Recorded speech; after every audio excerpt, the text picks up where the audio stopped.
Sí. Buenas tardes a todos. En primer lugar, quiero agradecerle esta invitación al doctor Juan Esteban Gómez y a su equipo a haberme invitado a este magno evento. Y en primer lugar, el embolismo pulmonar masivo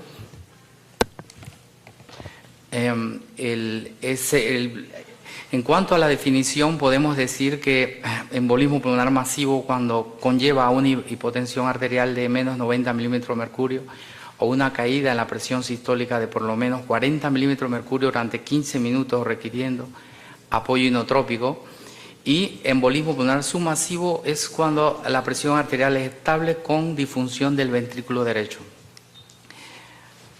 He aquí una imagen que es muy elocuente de un paciente con un embolismo pulmonar masivo y apoyado con un balón de contrapulsación, y esto explica todos los fenómenos fisiopatológicos que se dan comenzando desde el primer nivel, que es con la obstrucción, y que esto conlleva una disminución de la precarga del ventrículo izquierdo y también disminución de la distensibilidad, pero dado por el aumento de la presión y del volumen que conlleva a un aumento en la demanda de oxígeno y aumento en la tensión de la pared, y esto produce isquemia y es lo que produce la descompensación del ventrículo derecho. Otra vez en un modelo patofisiológico del embolismo pulmonar masivo, y que ustedes ven desde acá arriba cómo se produce la descompensación del ventrículo derecho, conllevando un incremento del volumen y la desviación del septum, que lo van a ver más adelante, y produciendo una distensibilidad del ventrículo izquierdo disminuida, y esto lleva a una disminución en la precarga del ventrículo izquierdo finalmente, y los parámetros de aumento de la demanda de oxígeno y aumento de la pared. Este es el resultado que se produce en un embolismo pulmonar. Si ustedes ven, una vez que hay disfunción del ventrículo derecho, miren ustedes la mortalidad, 30% con shock, cuando el paciente entra en un arresto cardíaco, 70%, y muerte súbita, obviamente, el 100%, y la severidad está basado en el estatus cardiopulmonar del paciente, si tiene o no reserva cardiopulmonar, y el tamaño del émbolo. Esto es una revisión extensa, miren ustedes, hecha por Pollack y publicado en el JACC recientemente, 1.880 pacientes. Miren ustedes los factores de riesgo y comorbilidades asociadas, desde obesidad, hospitalización reciente, procesos malignos, el ser fumador, cirugía reciente, embolismo, lo que es embolia periférica, trombosis venosa profunda, yendo hasta a la historia de enfermedad de anemia falciforme. Y ustedes ven que es un grupo bien importante, pero los que más recalcan son en este grupo de pacientes. Signos y síntomas, hay una revisión todos conocen, cuando se revisa al doctor Goldhaber, miren ustedes, en una revisión de embolismo pulmonar, 2.110 pacientes, y cuáles eran las características de los síntomas: disnea, dolor torácico, tos, síncope y hemoptisis en el porcentaje de pacientes. He aquí una revisión de la Sociedad Europea de Embolismo Pulmonar, en la cual ellos remarcan los marcadores clínicos, los marcadores de disfunción del ventrículo derecho y los marcadores de lesión miocárdica, tomando en cuenta troponina T. Acá lo vamos a ver también, lo vamos a revisar, la importancia de este marcador, el BNP y el ProBNP, y el detectar también por tomografía computada la dilatación del ventrículo derecho, y obviamente los parámetros clínicos en embolismo pulmonar masivo de shock o hipotensión. Y esta estratificación de riesgo es importante, tomando en cuenta que un paciente que se presenta con shock, hipotensión, embolismo pulmonar masivo, shock, hipotensión, disfunción del ventrículo derecho, lesión miocárdica, miren ustedes el riesgo de muerte arriba del 15%, y cuando este paciente no tiene shock o hipotensión o disfunción del ventrículo derecho, obviamente el porcentaje es menos del 1%. En cuanto al diagnóstico, para pacientes de alto riesgo, igual, si el paciente se presenta con shock o hipotensión, esto es algo importante, esto es una revisión hecha por el doctor Goldhaber, utilizando tomografía computada. Si se cuenta con ella y se realiza y sale positivo el paciente, se considera rápidamente trombolisis o embolectomía. Si no se cuenta con ella, se va al ecocardiograma y obviamente que si salen los parámetros de sobrecarga del ventrículo derecho, trombolisis o embolectomía. Y esto es lo que buscamos en la tomografía, ver la obstrucción del trónculo pulmonar o las arterias pulmonares mayores. En un centelleo de ventilación perfusión, múltiples defectos que conllevan a un embolismo pulmonar masivo. Aquí lo vemos, los múltiples defectos grandes que se producen. Y este es el doctor Piazza publica en el 2010 en el Vascular Medicine esta escala de severidad que es importante para pacientes que tienen un score de más de 85, la mortalidad es 87%.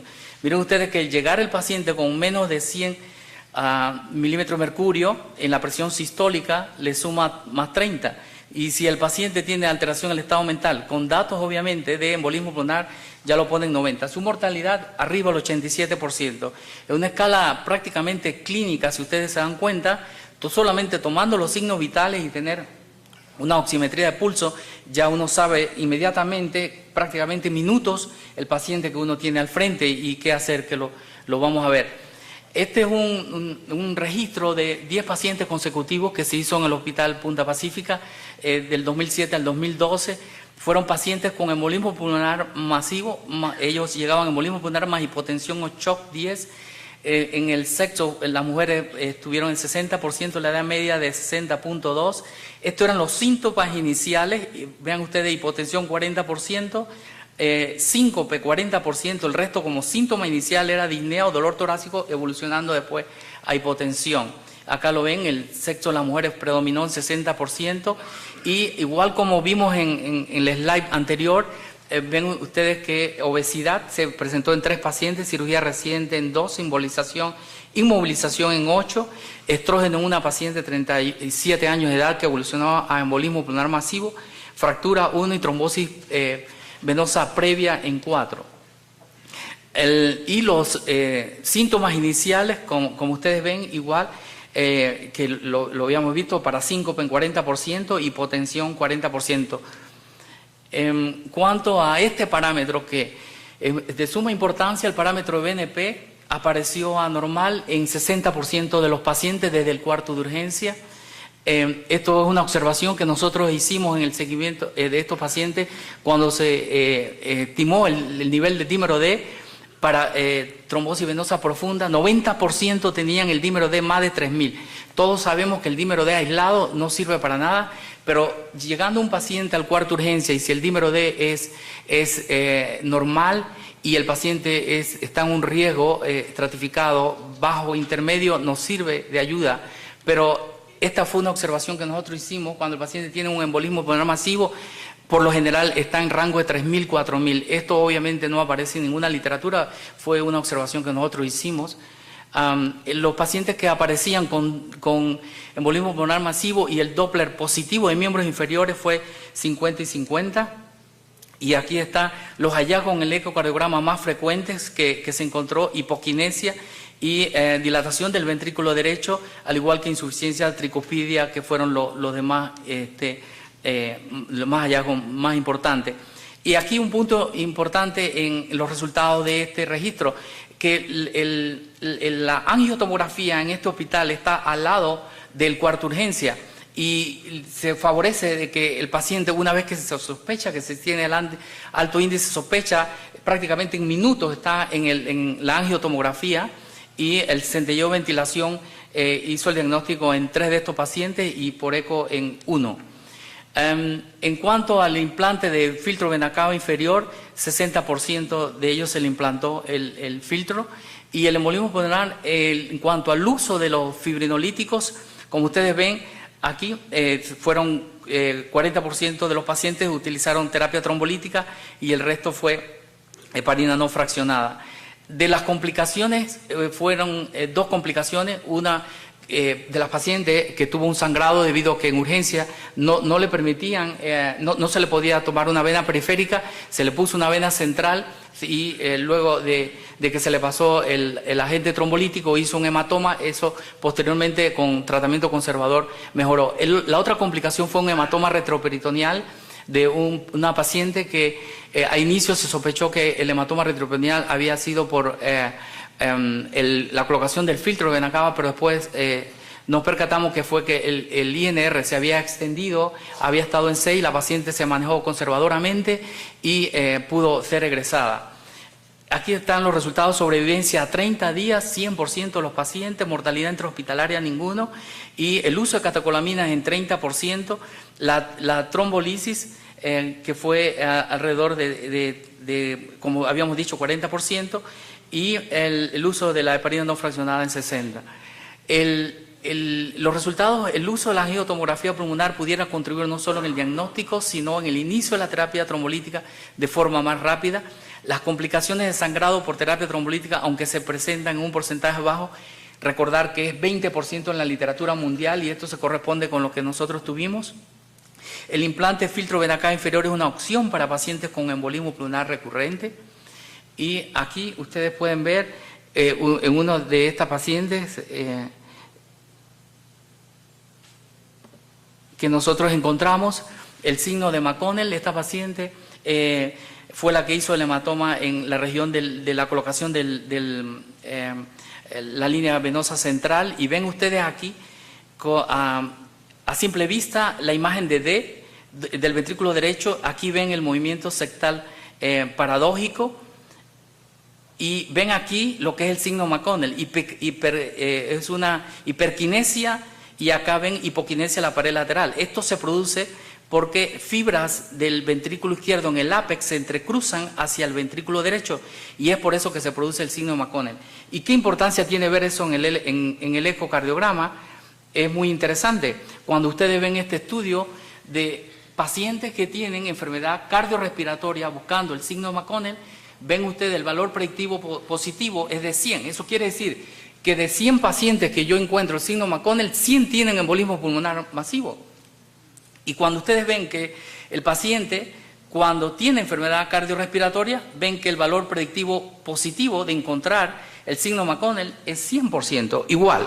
Entonces, esto es algo muy importante en el ecocardiograma y usualmente es uno de los primeros recursos que nosotros tenemos. Al igual que desde el electrocardiograma podemos decir que nuestro paciente tiene sobrecarga del ventrículo derecho con el signo de Magoon-White. Ustedes ven la S en 1, la Q en D3 y la inversión de la onda T, y esto nos indica que el paciente está en sobrecarga del ventrículo derecho. Esa misma paciente tenía múltiples defectos de perfusión en el centelleo, ventilación, perfusión. Esta es una imagen en la cual solo la traigo para ver lo del tratamiento del embolismo pulmonar masivo, y aquí está el trombo y ustedes ven después de utilizar diferentes terapias a dónde quedaron los trombos.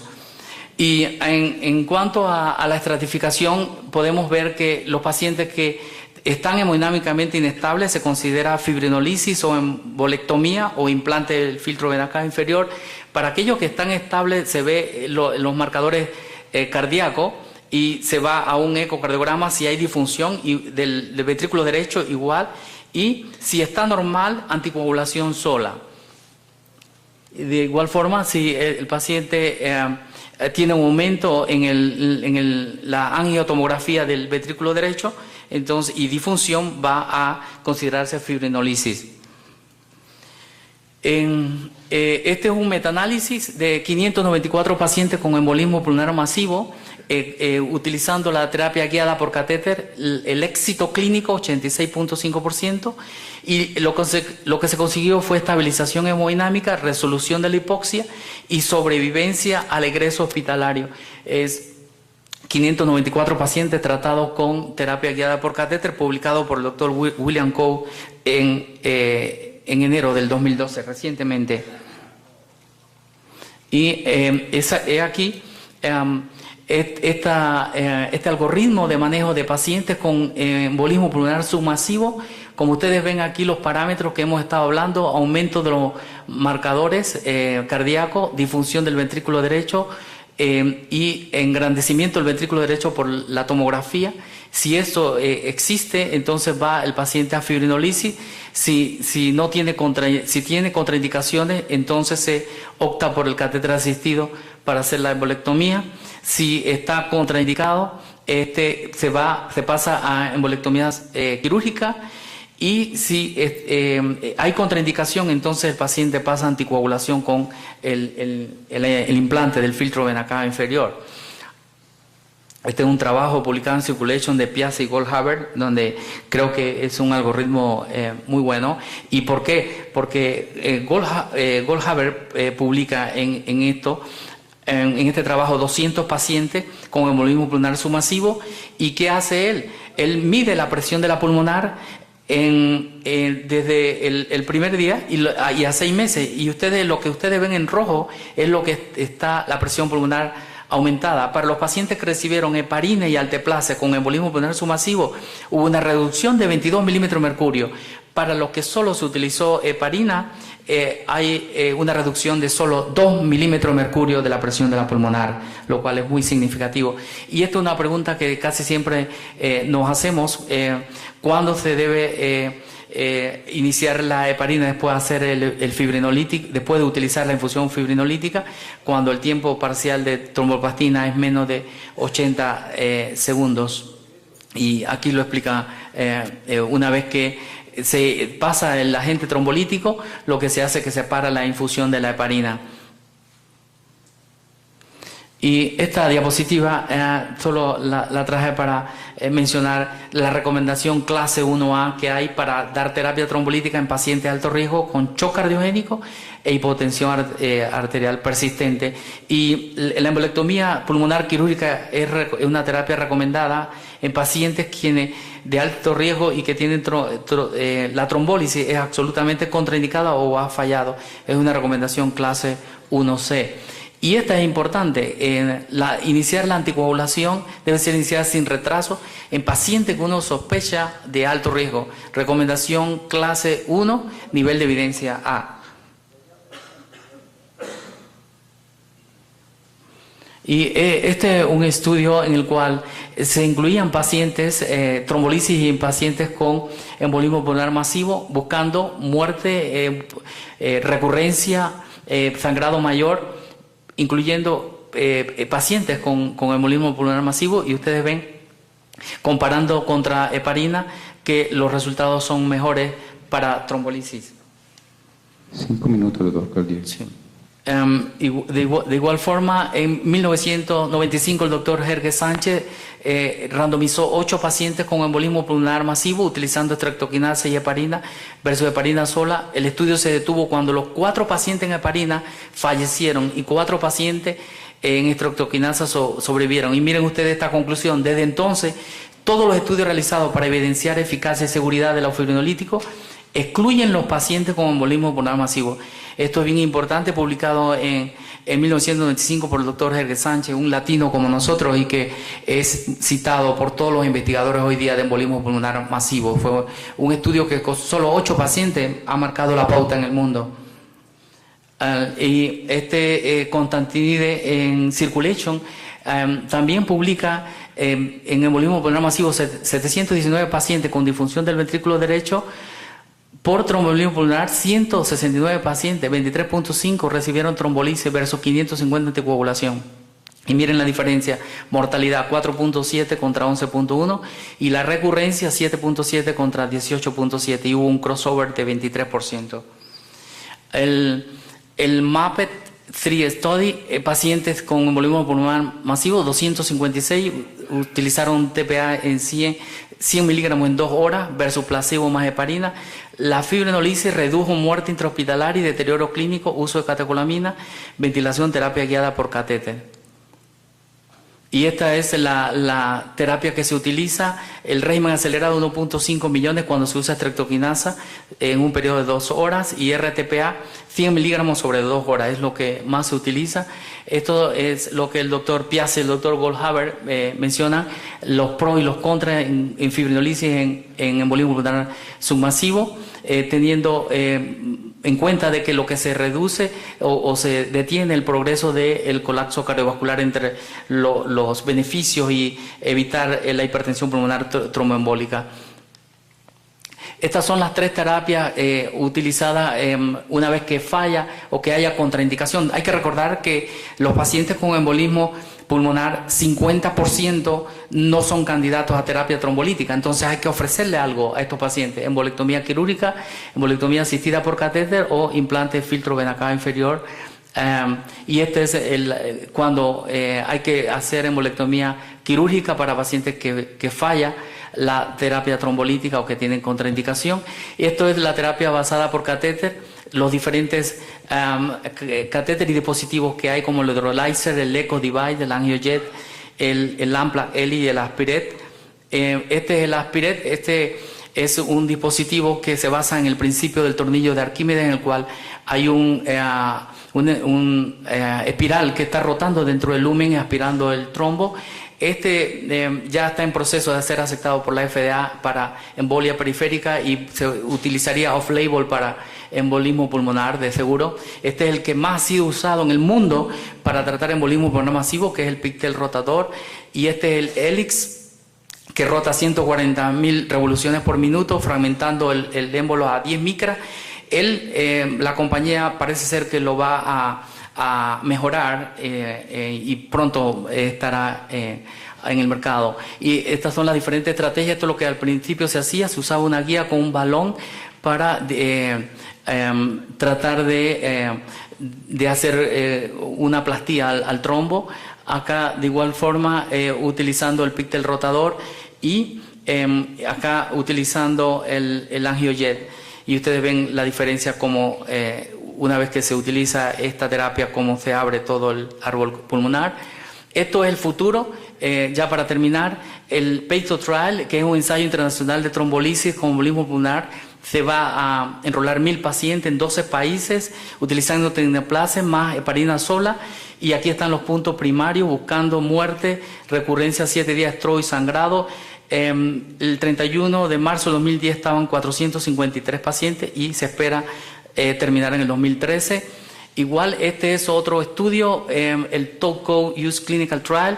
Van a enrolar 200 pacientes a 3 meses buscando resultados cardiopulmonares, y aquí era lo que yo le hacía énfasis, midiendo BNP más de 90 picogramos por minuto y el PRO-BNP más de 900 y oximetría de pulso. Este es un estudio en Europa, el Ultima Trial, que va a ser utilizando trombolisis acelerada por ultrasonido en embolismo. Pacientes con embolismo pulmonar submasivo serán tratados mediante 2 estrategias: Ecosystem versus la anticoagulación estándar, y este es el dispositivo basado en energía microsónica, en el cual lo que hace es que abre dentro del trombo para que los receptores del TPA o del activador del tisular plasminógeno puedan coparse más dentro del trombo. Las conclusiones: la terapia trombolítica reduce la mortalidad y recurrencia en pacientes de embolismo pulmonar masivo. La American College of Chest Physicians en el 2008 incluyó la administración de terapia fibrinolítica como una opción para pacientes normotensos con disfunción del ventrículo derecho y bajo riesgo de sangrado. Es grado 2B. Los pacientes con embolismo pulmonar masivo o submasivo se les debe realizar un triage rápido del cuarto de urgencia con miras a recibir terapia trombolítica o otras alternativas como embolectomía catéter o quirúrgica. Todos los intervencionistas deben comprender y familiarizarse con el uso del procedimiento endovascular para salvar vidas. Los dejo con este pensamiento de Winston Churchill, que dice: no basta decir que hacemos lo mejor, para tener éxito hay que hacer lo que sea necesario. Muchas gracias.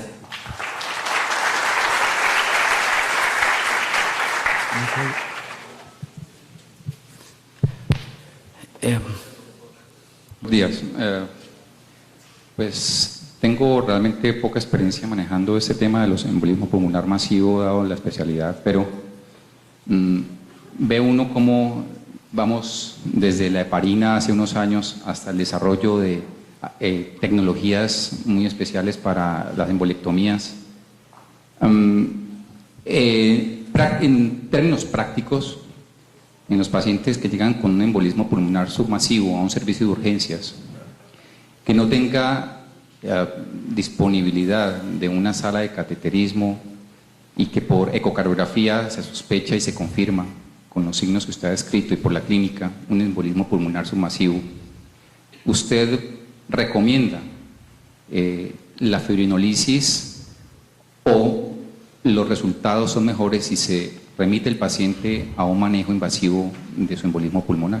Sí, es una pregunta muy interesante.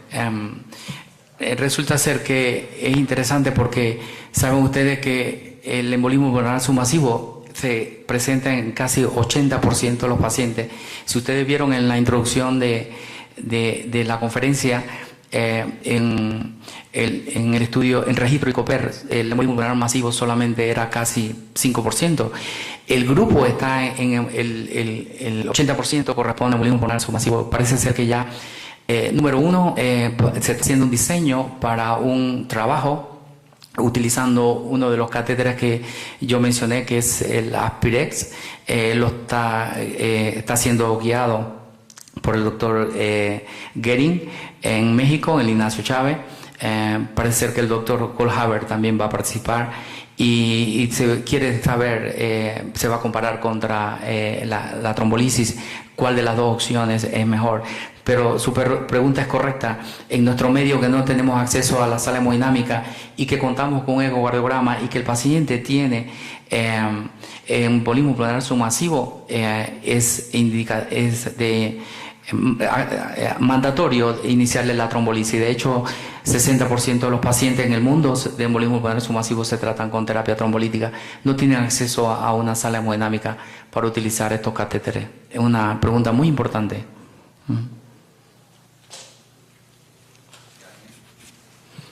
Aló, ¿alguien en el auditorio?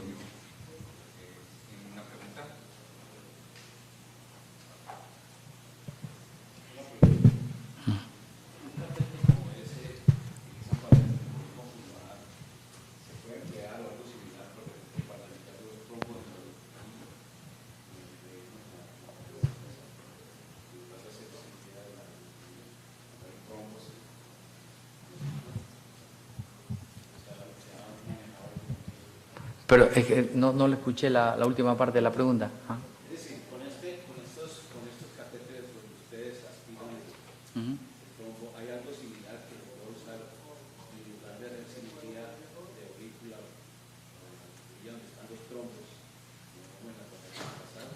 ¿Hay algo que pueda una técnica similar? Bueno, la más simple, la que más se ha utilizado es el pigtail de rotación. Y que una vez que se fragmenta, entonces se aspira con un catéter que se utiliza para angioplastía de la coronaria derecha, que es el JR4 de 8 French, y con ese se aspira. Es lo más costo efectivo, prácticamente no se gasta nada. Y en un simposio de embolismo pulmonar masivo que se hizo recientemente en Panamá, nos decía el doctor Gering, que es un pionero en América Latina, trabajando con este tipo de dispositivo, porque es accesible en toda la sala hemodinámica que está y prácticamente no cuesta nada comparado con los otros dispositivos, y que sí puede resolver al problema, pero utilizando el pigtail de rotación y posteriormente el otro catéter para aspirarlo. De hecho, no lo puse en la diapositiva, pero hay un registro en Estados Unidos que se llama el Perfect, que va a ver exactamente eso. Va a recoger los pacientes que han sido tratados con fragmentación, embolectomía y catéter. Eso ya se comenzó a registrar para saber los resultados de estos pacientes luego de terminar el registro. Perfect se llama. Probablemente, refiriéndome a la pregunta del doctor,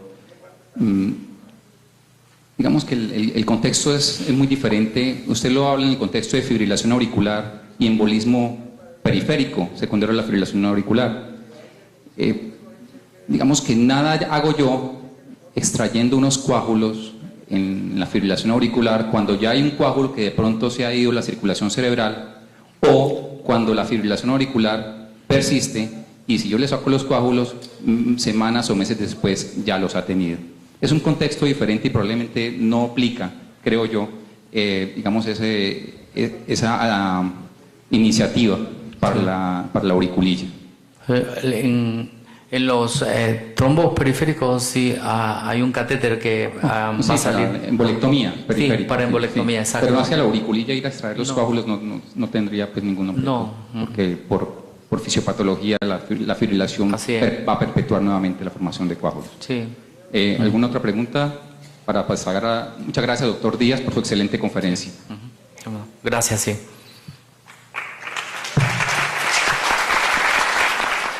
Del septum, que lo van a ver más adelante, y produciendo una distensibilidad del ventrículo izquierdo disminuida, y esto lleva a una disminución en la precarga del ventrículo izquierdo finalmente.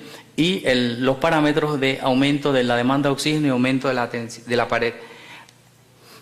Este es el resultado que se produce en un embolismo pulmonar. Si ustedes ven, una vez que hay disfunción del ventrículo derecho, miren ustedes la mortalidad, 30% con shock, cuando el paciente entra en un arresto cardíaco, 70%, y muerte súbita, obviamente, el 100%, y la severidad está basado en el estatus cardiopulmonar del paciente, si tiene o no reserva cardiopulmonar, a obstrucción, y que esto conlleva una disminución de la precarga del ventrículo izquierdo y también disminución de la distensibilidad, pero dado por el aumento de la presión y del volumen que conlleva a un aumento en la demanda de oxígeno y aumento en la tensión de la pared, y esto produce isquemia y es lo que produce la descompensación del ventrículo derecho. Otra vez en un modelo patofisiológico del embolismo pulmonar masivo, y que ustedes ven desde acá arriba cómo se produce la descompensación del ventrículo derecho, conllevando un incremento del volumen y la desviación. Podemos decir que embolismo pulmonar masivo, cuando conlleva una hipotensión arterial de menos 90 milímetros de mercurio o una caída en la presión sistólica de por lo menos 40 milímetros de mercurio durante 15 minutos, requiriendo apoyo inotrópico. Y embolismo pulmonar submasivo es cuando la presión arterial es estable con disfunción del ventrículo derecho.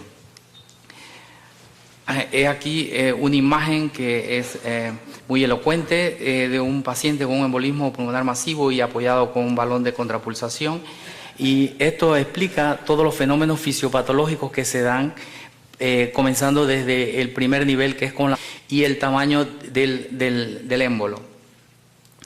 Esto es una revisión extensa, miren ustedes, hecha por Pollack y publicado en el JACC recientemente, 1.880 pacientes. Miren ustedes los factores de riesgo y comorbidades asociadas, desde obesidad, hospitalización reciente, procesos malignos, el ser fumador, cirugía reciente, embolismo, lo que es embolia periférica, trombosis venosa profunda, yendo hasta a la historia de enfermedad de